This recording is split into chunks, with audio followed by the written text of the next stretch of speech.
ಜೊಯ್ಡಾ ತಾಲೂಕಿನ ಕರಂಜೊಯ್ಡಾ ಗ್ರಾಮ ವ್ಯಾಪ್ತಿಯ ವಾಗೇಲಿ ಜೊಯ್ಡಾ ಮಾರ್ಗದಲ್ಲಿ ವಾಗೇಲಿಯಿಂದ ಜೊಯ್ಡಾಕ್ಕೆ ತೆರಳುತ್ತಿದ್ದ ಬಸ್ ಖಾನಗಾಂವ್ ಗ್ರಾಮದ ಸಮೀಪಕ್ಕೆ ಬಂದಾಗ ಬೃಹತ್ ಮರದ ಕೊಂಬೆಯೊಂದು ರಸ್ತೆಯ ಮಧ್ಯಭಾಗಕ್ಕೆ ಹಾಗೂ ವಿದ್ಯುತ್ ತಂತಿಗಳ ಮೇಲೆ ಏಕಾಏಕಿ ಬಿದ್ದ ಪರಿಣಾಮ 4 ವಿದ್ಯುತ್ ಕಂಬಗಳು ಮುರಿದು ಬಿದ್ದಿವೆ.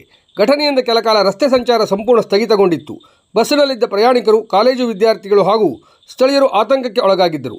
ಅದೃಷ್ಟವಶಾತ್ ಯಾವುದೇ ಪ್ರಾಣಾಪಾಯ ಸಂಭವಿಸಿಲ್ಲ. ಘಟನೆಯ ಮಾಹಿತಿ ತಿಳಿದ ತಕ್ಷಣ ಖಾನಗಾಂವ್ ಗ್ರಾಮದ ರಾಜೇಶ್ ಗೌಡ ಹಾಗೂ ಇತರೆ ಗ್ರಾಮಸ್ಥರು ಸ್ಥಳಕ್ಕೆ ಧಾವಿಸಿ ಮರದ ಕೊಂಬೆಯನ್ನು ಕತ್ತರಿಸಿ ತೆರವುಗೊಳಿಸಿದ್ದಾರೆ.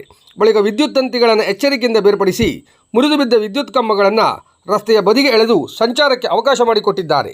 ಈ ಕಾರ್ಯಾಚರಣೆ ಸಾಕಷ್ಟು ಸಮಯ ಹಿಡಿದಿದ್ದು, ಖಾನಗಾಂವ್ ಗ್ರಾಮದ ವೈನೋಗೌಡ ಸೇರಿದಂತೆ ಹಲವರು ಶ್ರಮವಹಿಸಿ ಸಹಕರಿಸಿದ್ದಾರೆ. ಗ್ರಾಮಸ್ಥರ ಸಮಯೋಚಿತ ಕಾರ್ಯದಿಂದ ದೊಡ್ಡ ಅನಾಹುತವೊಂದು ತಪ್ಪಿದಂತಾಗಿದೆ.